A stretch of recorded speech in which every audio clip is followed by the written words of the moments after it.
Coming up on today's Locked On Senators, Marc Methot is back on the show to talk about the OHL Finals and a whole host of other topics. Yeah, we get to hear about how he is now a color commentator, his takes on the whole penalty box attendee situation, and more. All of it coming up on today's edition of the Locked On Senators podcast. Your team every day. Your Locked On Senators, your daily podcast on the Ottawa Senators. Part of the Locked On Podcast Network. Your team every day.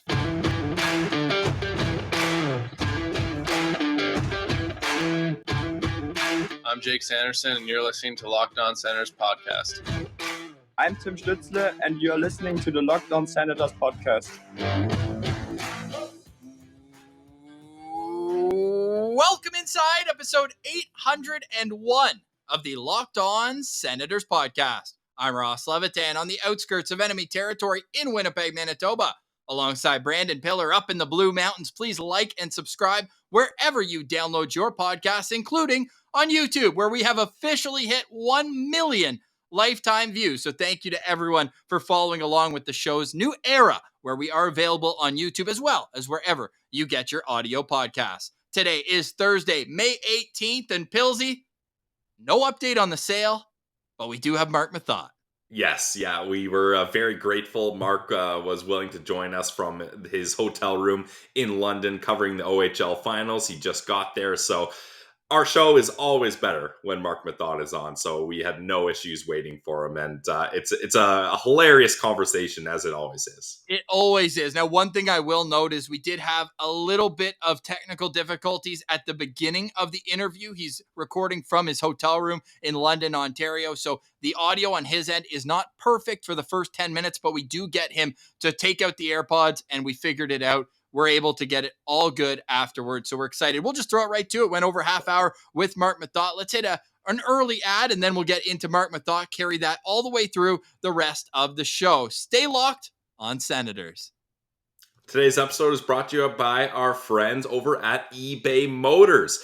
Meth has to do those drives from Peterborough all the way to London, so he's got to make sure his car has all the right parts, and to do that, there's only one place to go. It's eBay Motors, because the important part is when it comes to your vehicle, every part needs to fit just right. So next time you need parts and accessories, go to eBay Motors. With the eBay Guaranteed Fit, your part will fit right the first time around.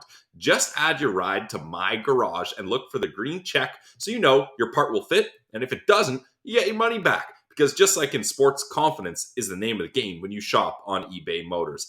And with over 122 million parts to choose from, you'll be back in the game in no time. So get the right parts, get the right fit, and get the right prices on ebaymotors.com. Let's ride. Eligible items only. Exclusions apply. Check it out today. eBay Motors. All right, now let's get to our interview with former Sens defenseman and now color analyst for TSN. Here's Marc Methot. We are joined by a very special guest. Now, some people are synonymous with certain places. You think Daniel Alfredson in Ottawa, you think Wayne Gretzky in Edmonton, and Marc Methot in London, Ontario, where he joins us now, the site of a Memorial Cup champion. Meth, what's going on? How's the vibe? It's your first time back in London, basically, since you're a player. It is. It's been cool. I drove up from Peterborough this morning. Of course, we were covering the game last night there, and Peterborough had a big win. But really cool to be back here. It's really I can't get over the fact that I haven't been here in 20 years. So first thing I did when I arrived was just get on the sidewalk, and I walked all the way down. At the time, it was called the John Labatt Center. Now it's Bud Garden. But really neat. It's a nice day. It's sunny. And naturally, I'm in my room talking to you guys at the moment. But when we wrap up, back outside. Nice. Yeah, we'll get you back out in the sun for sure. Now, how about the rink? Did the rink feel and look the same? I know you say it's a new name, but everything else, what were the feels like when you walked back into there? It's hard to describe how I feel, because I haven't been here for a long time. And the last time I was here, we win such a huge tournament. And it was during the lockout year, so there was so much attention, and and it's funny because I can tie that into even running into Corey Perry last night in Peterborough. He texted me, came right into the booth. We had a nice chat, And even Vic, my play-by-play guy, Victor Finley, he noticed it right away. It was like we had just picked up, like I saw him yesterday. You know what I mean? It was a very natural conversation. And I mean, I haven't spoken to him in probably 10 years. So, yeah, it's incredible to be back. Lots of feelings, lots of nostalgia. I'm actually more excited for tomorrow and getting the opportunity to go into the rink and just do a walk around the concourse and check out the sights in the room. But even for now, just seeing some of the old bars and restaurants that are still standing that I would hit up when I was 19, pretty neat. You need to take a photo with that iconic shirtless picture tomorrow, right? Like that's easy. I can't do it here. I was debating on it. I've already taken one that's on Instagram now, but it's just a face shot because I'm downtown London. I can't take the tarp off. But I was in front of the building earlier and I took one. I don't know. I got to find a park or something, find a park bench. Like you did in Peterborough, I had a chuckle at you laying on the picnic bench. Imagine like a diehard Sens fan. What is it? Marc Methot on a team. I was behind a casino at like the loading dock. It was just not very sexy, but I just, you know, when you're cooped up in a hotel room and you're traveling around a ton, it just feels good to get a little bit of sun and some sun exposure and lay outside for a bit and get the fresh air. So I intend on doing that again. It's a different sort of scenery here. I can't get over how big this city has become. I mean, the high rises that have gone up in condos, it does look a lot different for sure. They say you win a Memorial Cup and the economy just boomed. So you can take some credit for that, man. No comment. How's the series been? It's been great. It's been great. So we picked it up at game 3. And of course, the series was tied when we picked up at game 3 between London Knights and Peterborough Petes. And it was cool. I mean, I had been to Peterborough, same thing. I haven't been to Peterborough since I was 19 and I played that one game there. And just being in those old school OHL small town arenas, man, I can't stress this enough how neat it is. I mean, it's a special place. It's got a weird vibe to it where there's lots of energy. The building has been packed for those 2 games that we did the coverage in. And the games have been electric. Like the game last night was wild. Between the shots of Dale Hunter and his iPad and all the stuff that's going on behind the benches, and then all the distractions on the ice and the scrums. And then there was a penalty box attendant, almost got into a fight with Ryan Humphrey, the London Knight. I mean, I can't, it's a circus, and you forget what it's like at the junior level until you experience it again. And, oh man, real entertaining stuff. Yeah, we got to get into that viral moment because it did go viral, and it was awesome that you got to kind of describe that incident of the London Knights player in the penalty box. And what started that? He just came in a little bit too hot into the penalty box and bumped the older gentleman there, or how did it all begin? So because Peterborough is such a small building, we had like a bird's eye view within like, I don't know, maybe 200 feet away from the box. Like we were pretty close. Yeah. So Humphrey takes a penalty, he gets off the ice, and immediately he's fired up. He's pissed off. Yeah. Shouldn't be in there according to him, type of deal, right? And you got to remember, in the OHL, a lot of these guys that work around the rinks have been there for like decades. I mean, these guys are old school. So Ryan Humphrey gets into the penalty box, and you could tell he's a little fired up, and I think he kind of runs into the attendant a little bit, and he's standing up on the glass, smacking the glass, yelling obscenities at the ref.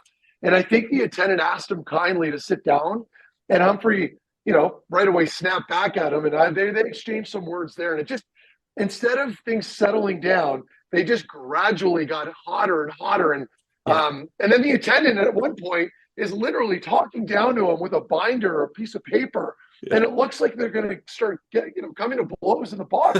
So and then it was funny because there was like a storyline to it, right? And then things kind of calmed down a little bit. And then by the end, they're laughing, telling jokes. Then Ryan Humphrey gets back out on the ice, takes another penalty, comes back off. And then they're like best buddies, reminiscing on the battle they had 5 minutes prior. So it was outrageous. I don't really know how else to describe it because, it's not something you're expecting to break down in a broadcast, right? So I'm thinking like, okay, how professional do I need to stay here? Like, can I break it down a little bit and give the viewers an idea of what's going on? And I think they gave me free reign, which is really cool. That's the nice thing about these junior games. We can have fun with it and tell jokes.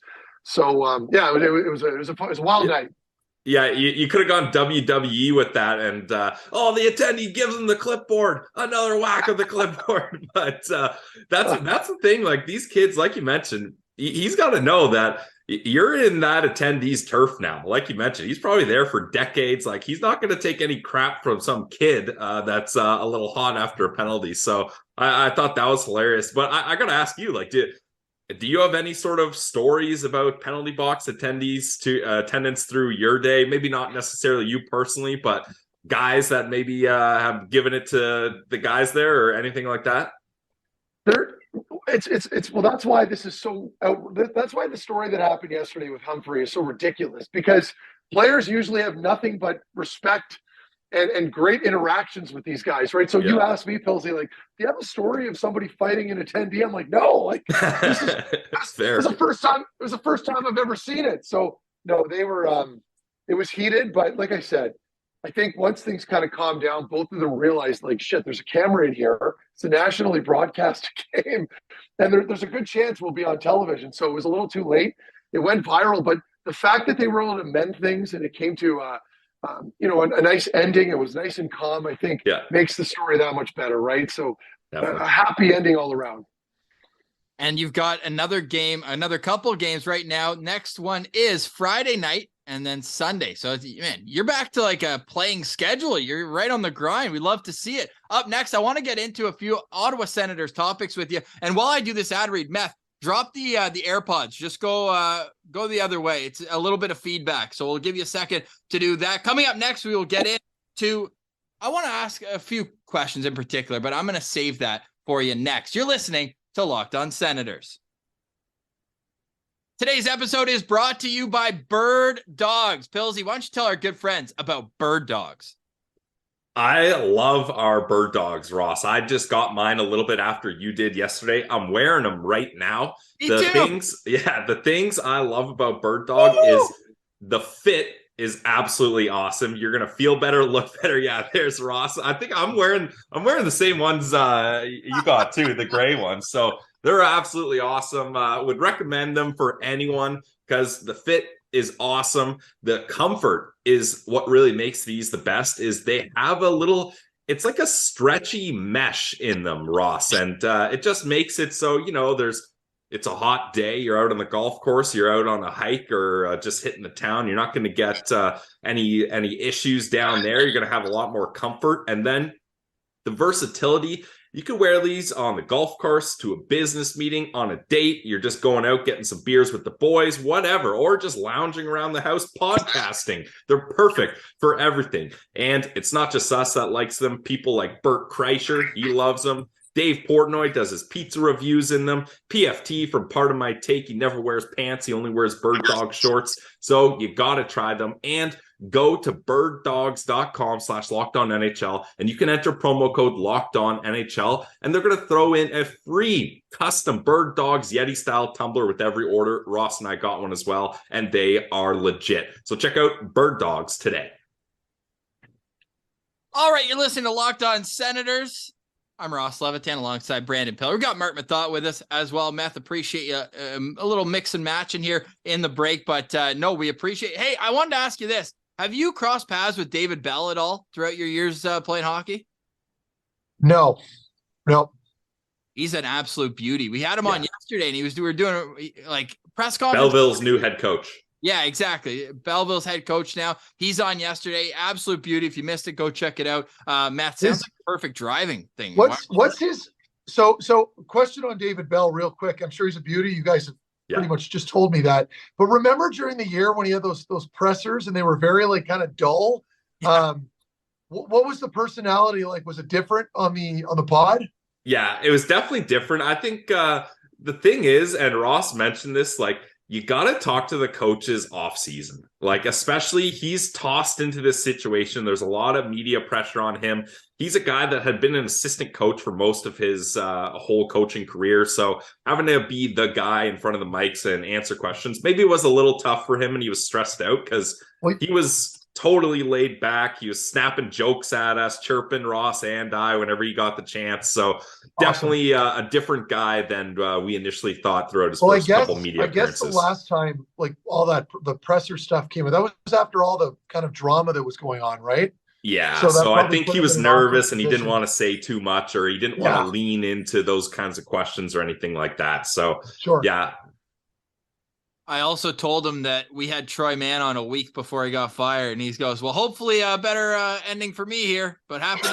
So, no, it's awesome, man, because he played for the 67s back in the day, so we got some Brian Kilray stories out of him. Awesome. Well, man, speaking of that, like Dale Hunter, obviously a legend too. Like, have you gotten to catch up with him at all while you're doing this series?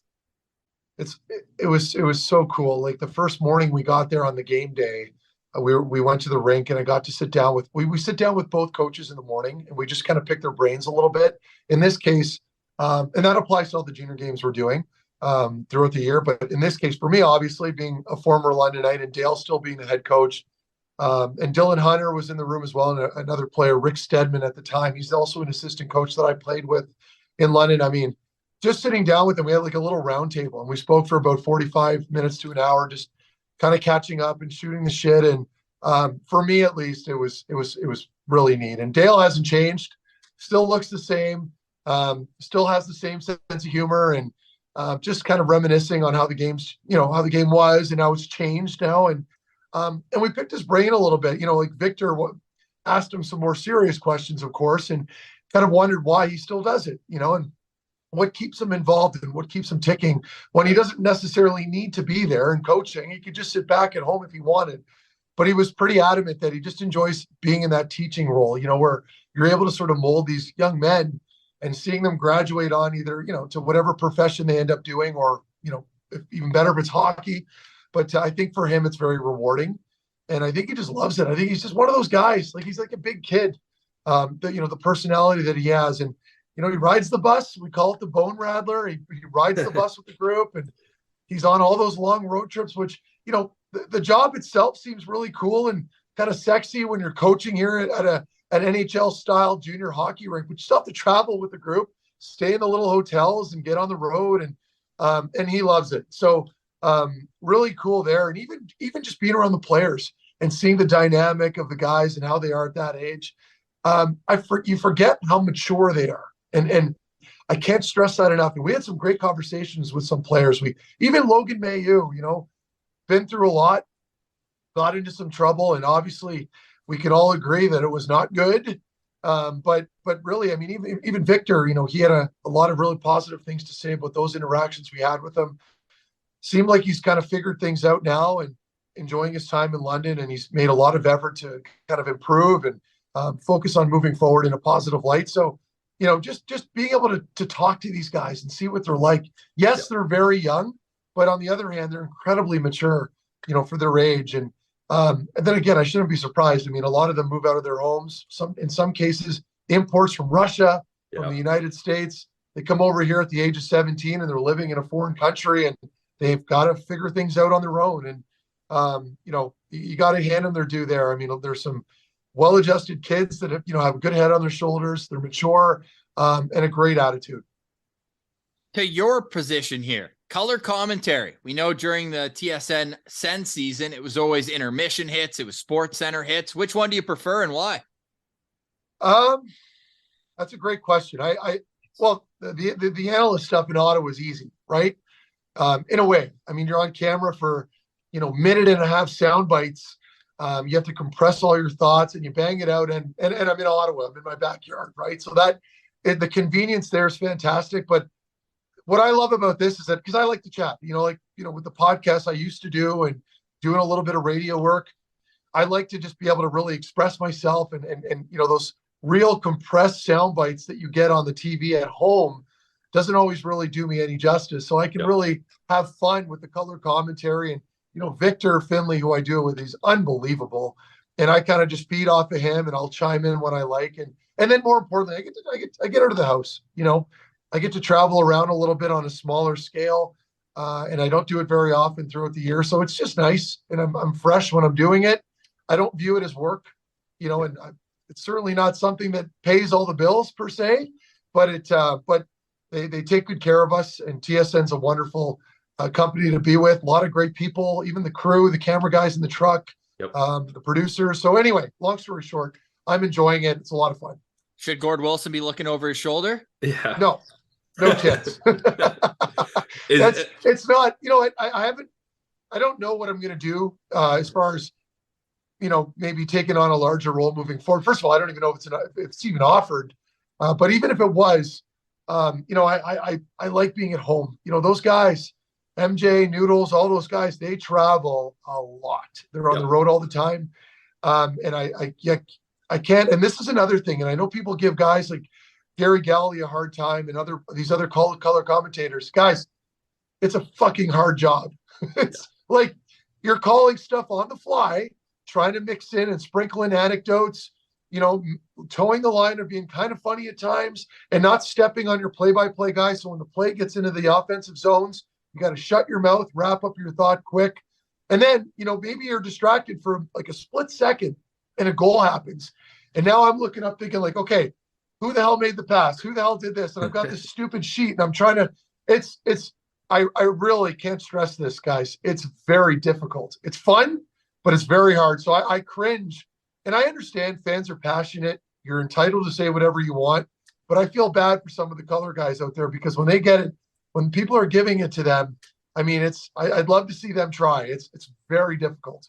I would love for Meth to see our clips doing U of T back in the day, Pilsy. Yeah, I was going to say, Ross and I can appreciate that because we had to do college hockey. And that's right. And volleyball. First time Pilsy ever on a mic together was George Brown College volleyball. Yeah, women's volleyball. Yeah, we should try to find those clips, Ross. That would be really good. But I think the thing is, it gets harder the lower level you go down because there's not as much readily available information, pronunciation, stuff like that. So was it a bit of a process for you kind of, I'm not sure how closely you follow the OHL or these two teams in particular, but was it a bit of a process to kind of get yourself up to speed with everything that's going on with these guys? It's hard because it's a lot. You're completely, and you nailed it. And I would compare it a little bit to when I was doing the analyst work at the Worlds. Like I obviously couldn't be there this year. I was supposed to, but they coincided with the OHL Finals. So, and I would rather do this anyway because I didn't like waking up at 3 a.m. and get in the studio at 4. But it's all off a monitor, so you're not getting a trip. Yeah, we do it. Like the last 2 years that I've been doing it has been out of Toronto, and I'll stay downtown in Toronto, and middle of the night, people are still out partying, going back home or grabbing late night McDonald's or pizza. I'm getting in my car and I'm driving to the studio in Scarborough, to go do the broadcast stuff. And but anyway, it's difficult because, you're covering the Worlds, you're covering 2 games at the same time. And a lot like the OHL with players you're completely unfamiliar with. So at least I had that under my belt. But no, I mean, as far as prep goes, as long as you're paying attention a little bit, a week or two leading up, and you're trying to memorize some of the top lines, some of the top defensemen, like what I like to do, the top two lines on each team, the top 2 pairings on each team, and your goaltenders. And, I like to write. I'll write everything up. Nice. Yep. And it helps with the memory, instead of just looking at a sheet. And I'll just copy everything down. And the first game, I'll have my moments. But then after you get one under your belt, especially in a playoff series, you're seeing the same 2 teams the following game. Yeah, it helps. It gets a lot easier. But again, I can't, to wrap that thought up, I give props to guys like MJ and Noodles and all those guys. I mean, you realize after doing it a couple times at this level, how incredibly talented they are to do it at the level at the NHL. And with all the travel and covering all the different teams on any given night, it's a tough skill to master. You recognize these 2 clowns? Oh my God. No facial hair on the kids. That's incredible. First ever. You guys look handsome and you're well dressed. Hey. Thank you. Thank you. Hey, so who's gonna buy the Sens, dude? Okay, so no matter what I say here, it's gonna get. I'm gonna put it on out of context. I'm gonna put it on a quote board. The 3 words that are gonna get the hardest hit. Well, okay. And I say this as a diehard, Sens supporter, and I'm still involved with the team in some capacity when I do the appearances and stuff. Love the Ottawa Senators. Everyone knows that. I think and I'm going to try to avoid being too negative. I'm just exhausted with the chatter. You could say, well, just turn off your social media. Sure. But I mean, I like to doom scroll occasionally and take a look at what's going on in the world. And when everyone's talking about, and everyone's got their little anecdotes about so-and-so and so-and-so. And I'm like, just shut up. Like, I don't want to hear it, let's just go dark until the NHL and the team figures it out. Now that's not telling me, I'm not telling fans to be quiet. I want to be clear here. I love that people are passionate about the team. But there's some weird stuff going on. And, some owners are trying to galvanize different groups, and then others are silent assassins waiting in the weeds that are just sitting on a war chest of money. I don't know what to believe anymore. And then you've got certain media people that are backing certain groups because, they're all in each other's back pockets. So I'm like, if people are naive enough to believe otherwise, good for you. But they're in reality, in the real world, these guys want to make money. Okay. It's a business. Yes. It's about community and pulling people, all these nice little buzzwords and beautiful rainbows and birds in the background. But ultimately it comes down to making money. And until people can truly understand that, then you'll probably look at it, from a different perspective. But again, I'm sick of all of it. I just hope it gets settled this week. Yeah, sooner the better. And I found my quote there. Everyone thinks it's birds chirping and rainbows, but it's all about money. That's Marc Methot on the sale of the Ottawa Senators. I got nothing to add on that, Pilsy. Well, and it's, and people are looking to build their groups up. I've been approached. A lot of people have been approached. I know people have been approached, so it's like, give or take, everybody and your grandmother's involved, so it's like, if your grandma's got a couple $100 in her piggy bank, she can hop in too. So, I don't know. I'll leave it at that. I'm already going to get torn apart for half the stuff I just said, so we'll leave it at that. No, it's perfectly fair. I can confirm that I am out on the ownership of Same Mo. We have not been approached. Ross and I tried to pool our entire network together just to get the information to the books, like just to get a peek at that, and we got shut down pretty quickly. Well, are they not looking through all the money you're making on this podcast? I mean, we just hit 1 million views, so yeah, look out. Yeah. And congratulations for that, by the way. You guys deserve that. And I mean, hey, you're a big part of it. I'd love to chirp you right now, but you guys deliver such a great product. I mean, it's tough right now, right? There's not much going on, but when that season's rolling and you guys are breaking everything down, I'm always listening, and I know a lot of people are behind you guys.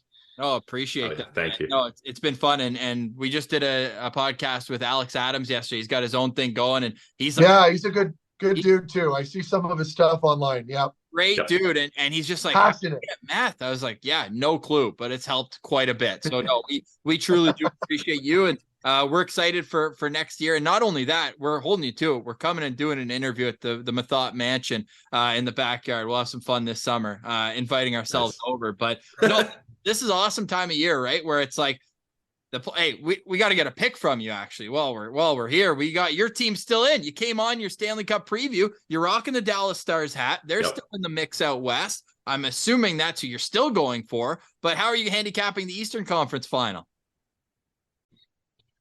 I know they were getting a lot of flack, just for the teams involved. But I think it's great for the league, really, and even Dallas.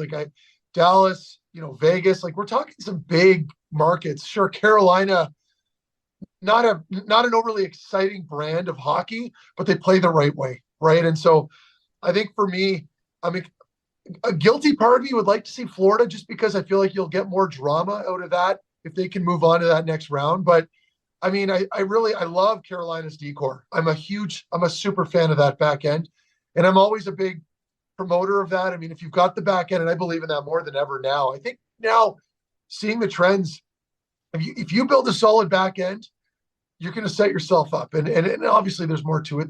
Your goaltending is arguably the most important position. But as far as that series shaping up, you can flip a coin. I think I'm going to lean on Carolina a little bit, but I hope it goes the distance, because again, I think this year is the one year I've been most vested in this, because I'm not involved in the World Championships. Yep. So I'm actually paying a little bit more attention now. I'm not a zombie going to bed at 7 p.m. every night. So, I've been real excited. I've loved the first two rounds. I still like Vegas. I don't know what it is. they're like my dark horse, and I called that in the first round. The way they're built, they've got some big bodies up front. And I mean, I want to see Mark Stone win. For me, that's the guy. So we'll see. We'll see what happens. I know I like Dallas. Obviously, I played there for 2 years, but I've got a pretty tight bond with Stoney especially when we played together in Ottawa. So I'm conflicted a little, but I'm going to lean a little on Stone. Should we ask Meth the trivia question that blew up our comments on last episode? What was it? What is the most northern city left in the playoffs? The most what? Northern. Oh. Pilsy was adamantly wrong. Yeah, I messed that one up. Did Pilsy say Carolina? Yeah. And it's Vegas. It's Vegas. By 1 degree. So Nevada, okay. I was going to say, because Nevada's, it's sneaky. Like it's not as far down as you think it is. Anyway, yeah, that's funny. By 1 degree. By 1 degree. 36.17 degrees north. Carolina. Yeah, but I would have my initial instinct says Carolina, but because you worded it the way you did, I just assumed there was a trick to it. So then, naturally Vegas comes up after. Yeah, no doubt. But it's been great hockey, man. Final question for me. If Kyle Dubas is not coming back to Toronto, is your old buddy Jason Spezza going to be the next GM of the Leafs? Ooh. Does he want the role? I don't know. I guess yeah, that's a good question. But then again, knowing Jason, he doesn't rattle too easy, and he's such a smart guy, and he's so confident in himself. So is Dubas. Like, I'm a big fan of Kyle Dubas. I want to be clear here. Like, I'm on the Dubas fan club here. So, and I've exchanged words with him before on Twitter. We follow each other on Twitter. I know I reached out to him after the deadline, just left him a little note. I didn't even expect him to respond, but he did. And he appreciated the banter that I create, like all the bullshit that I'll post. He's not dumb. He knows what I'm doing. And I think most people understand. I do catch on a line a lot of people, but anyway, I got a lot of respect for him. So, but if he does happen to walk away, which I would not like him to see. I'd like him to stay there, of course. He looked a little dejected in the post presser there after the season. That was tough to watch, but I can understand, he's a young guy. He's got a young family. They're obviously rooted there. And that's something people forget sometimes, as a GM there or a player, when you're an older guy that happens to have kids, they've got relationships with other friends at school, and they're in class, and yanking your kids out of school for some of the people out there that have done it. It's not easy, right? Now they have to go to another school in another city and make new friends. So anyway, I feel for him there. And to answer your question, after going on a long-winded rant there about Dubas, I think Jason would be a fantastic general manager. I just don't know if he would like the job. I think he's probably more inclined to do something, a little more behind the scenes, a little less pressure, but he can still have his little footprint there on the group. But we'll wait and see. I don't know what they're going to do just yet. It's been eerily quiet in Maple Leaf land right now. It really has. It's just you saw him as the left-hand man every time they showed up in the press box. I know. Right next to Dubas. So you got to think he was hired to be that special advisor. How quickly, because people were saying when he played too, it's like he's going to be one day. Yeah, like he's got. Another name, and another name that won't shock me. I don't know what Brass is doing next season, but it would not surprise me if someone fished him out. Like Derek Brassard is another guy that is in so many ways just like Spez. Like and there's something there. If you can find a player like that, like freshly retired, completely, dug into the league and knows all the players and is familiar, like that is such a great asset to have in your organization. So, and this isn't me, like, I don't have an agenda here. Like Brass isn't going to pay me to say this, but and it doesn't just apply to Derek. Players like him that are passionate about the game, like Brass, he was texting me the other night during the London Knights game. Like he has no business watching an OHL game. He didn't even play in a league, but he's watching the whole game. Like he just lives and breathes watching hockey. And it's a lot like Jason. Having a player like that in your organization in a front office role is so valuable. Yeah, and somebody else was saying they saw Brass. I know he's got a stake in the Gatineau Olympique, but he's at all their games too. So yeah, just a big hockey guy. Totally. Yeah, and I think it would be awesome too for Brass if Brass could join the Sens, because I think you get a little bit of that. I don't want to call it insider information, but a guy that truly knows what's going on in the locker room, similar to Jason Spezza did with the Leafs. I think you get a better handle of where your team is at and things like that. So if he was to go anywhere, I'd love for it to be in Ottawa, but it should be. Well, and he's French, right? Yeah. You get the bilingual kind of angle there too. But not that you want to prop him up as like a little, but for me, it's simple. It's like the guy he knows everything about the game and he knows every player in the league. So it would be a nice weapon for Ottawa to have for sure. This businessman, we're talking about the sale and how people are feeding insiders. You just want your boy in the behind the scenes so you can be breaking all this news. No, and listen, like even guys like Bruce, LeBron, all those guys in Toronto, like I respect what they do because it's exciting. Like as a fan, getting that information is great. Wait, what did I miss there? We said Martian. I tossed Leaves Martian in the list of insiders there. Guys, I want to say this about Cam right now. His takes are very good. Yeah. Like when he's I mean this, like when he's posting something and it's a hot take about a player or an organization or what's going on, he is usually pretty spot on. And I know like you guys are as well, obviously. That's why we got him on the team. But you brought him up. He's very good follow. I encourage people to follow Leaves Martian. Cam's awesome dude. And he's just he just has it figured out. And I don't know how he does. I don't know who he knows. Got some birdies. Got some birdies. Yeah. He's got his ear to the streets, Martian. Meth. Yeah. He's a good dude. Good That's dude. awesome, yeah. man. We gotta get a foursome on the golf course this summer. That's another goal for us. I'm always free, guys. Especially this year. I'm free. Let me know. Father of two, always free. Well, during the day. I get it.